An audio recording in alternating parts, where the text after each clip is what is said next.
గుంటూరు జిల్లా ఎస్పీ సతీష్ కుమార్ పై ఉద్దేశపూర్వకంగా కుట్ర జరుగుతోందా? ఆయన వరుస వివాదాల్లో చిక్కుకోవడానికి కారణాలేంటి? ఎవరైనా ఆయన్ని ప్రత్యేకంగా టార్గెట్ చేసి వివాదాల్లోకి నెడుతున్నారా? గుంటూరులో జగన్ కాన్వాయ్ వాహనం కింద పడి మృతి చెందిన సింగయ్య కేసులో జిల్లా ఎస్పీని తప్పుదోవ పట్టించింది ఎవరు? తీవ్ర కలకలం రేపిన ఆ ప్రమాదానికి సంబంధించి జరుగుతున్న ప్రచారంపై పెద్ద చర్చ జరుగుతోందిప్పుడు. గుంటూరు మిర్చి ఎంత ఘాటుగా ఉంటుందో అక్కడ రాజకీయాలు అంతే హాట్గా ఉంటాయి. ప్రతిపక్షాన్ని అధికారపక్షం, అధికారపక్షాన్ని ప్రతిపక్షం ప్రతిరోజు ఏదో ఇష్యూకి సంబంధించి టార్గెట్ చేసుకుంటూనే ఉంటాయి. అలాంటి గుంటూరులో పోలీస్ అధికారులుగా పనిచేయాలంటే కత్తిమీద సామే అంటారు. కరవమంటే కప్పకు కోపం, విడవమంటే పాముకు కోపం అన్నట్లు జిల్లాలో పనిచేసే ప్రతి అధికారి పరిస్థితి అలాగే ఉంటుందన్న అభిప్రాయం వ్యక్తమవుతోంది. ఇలాంటి జిల్లాలో జిల్లా ఎస్పీగా పనిచేయడం అనేది ఒక సవాలని గుంటూరు జిల్లాలోని గతంలో పనిచేసిన అధికారులు సైతం చెబుతూ ఉంటారు. ప్రస్తుతం గుంటూరు జిల్లా ఎస్పీగా పనిచేస్తున్న సతీష్ కుమార్ కూడా ప్రతిరోజు ఒక సవాల్నే ఎదుర్కొంటున్న పరిస్థితులు కనిపిస్తున్నాయి. లేటెస్ట్గా సింగయ్య యాక్సిడెంట్కి సంబంధించి అనేక చర్చలు నడుస్తున్నాయి. జగన్ సత్తెనపల్లి పర్యటనలో ఆయన ప్రయాణిస్తున్న వాహనం కింద పడి సింగయ్య అనే వ్యక్తి తీవ్ర గాయాల పాలయ్యారు. పోలీసులు సింగయ్యను హాస్పిటల్కు తరలించినా ఆయన మృతి చెందారు.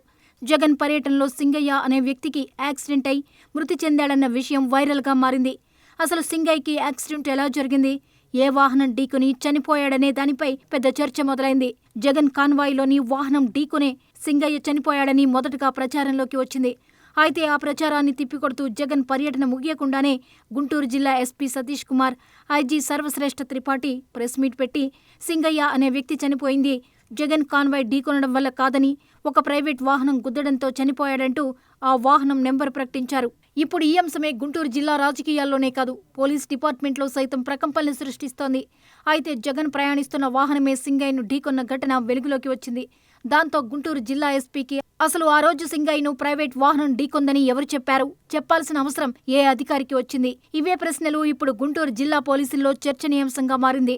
గుంటూరు జిల్లాలోని కొందరు పోలీసులు వైసీపీ నేతలకు టచ్లో ఉండడం వల్లే గుంటూరు జిల్లా ఎస్పీని తప్పుదారి పట్టించే విధంగా ఇన్ఫర్మేషన్ ఇచ్చారని పోలీసులే గుసగుసలాడుకుంటున్నారు. గతంలోనూ బోరగడ్డ అనిల్ కుమార్ విషయంలోనూ ఎస్పీ సతీష్ కుమార్కి సరైన ఇన్ఫర్మేషన్ ఇవ్వకుండా, ఆయన ఆదేశాలు లేకుండానే కొందరు అధికారులు అత్యుత్సాహం ప్రదర్శించారన్న విమర్శలు వచ్చాయి. గోరంట్ల మాధవ్ అరెస్టు విషయంలో సైతం గుంటూరు జిల్లా ఎస్పీని తప్పుదారి పట్టించే విధంగా వ్యవహరించారని కొందరు అధికారులను డ్యూటీలో నుంచి సస్పెండ్ చేస్తూ నిర్ణయం తీసుకున్నారు. మరి ఇలాంటి పరిస్థితుల్లో వరుసగా గుంటూరు జిల్లా ఎస్పీ సతీష్ కుమార్ను ఎవరు టార్గెట్ చేస్తున్నారనేది డిపార్ట్మెంట్లో హాట్ టాపిక్గా మారింది. గతంలోనూ గుంటూరు జిల్లా ఎస్పీ ఒక మీడియా సమావేశంలో తన వెనుక ఏం జరుగుతుందనేది తెలియటం లేదని వ్యాఖ్యానించడం గమనార్హం. కొందరు కింద స్థాయి అధికారులు ఎస్పీ సతీష్ కుమార్ ఆదేశాలు పాటించకుండా సొంతంగా నిర్ణయాలు తీసుకుంటున్నారని డిపార్ట్మెంట్ వర్గాలంటున్నాయి.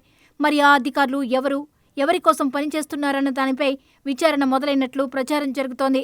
దొంగతనాలు, దోపిడీలు, హత్యలు వంటి కేసులను ఛేదించడంలో ఉన్నతాధికారుల మన్ననలు కూడా పొందుతున్న గుంటూరు జిల్లా ఎస్పీ సతీష్ కుమార్ పొలిటికల్ అరెస్టులు, వాటి వ్యవహారాల్లో మాత్రం ప్రతిసారి ఏదో ఒక విధంగా విమర్శల పాలవుతున్నారు.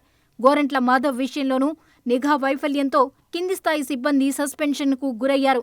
వరుసగా పొలిటికల్ ఘటనలో విమర్శలు ఎదుర్కొంటున్న జిల్లా ఎస్పీని కింది స్థాయి అధికారులే తప్పుదారి పట్టిస్తున్నారన్న టాక్ వినిపిస్తోంది.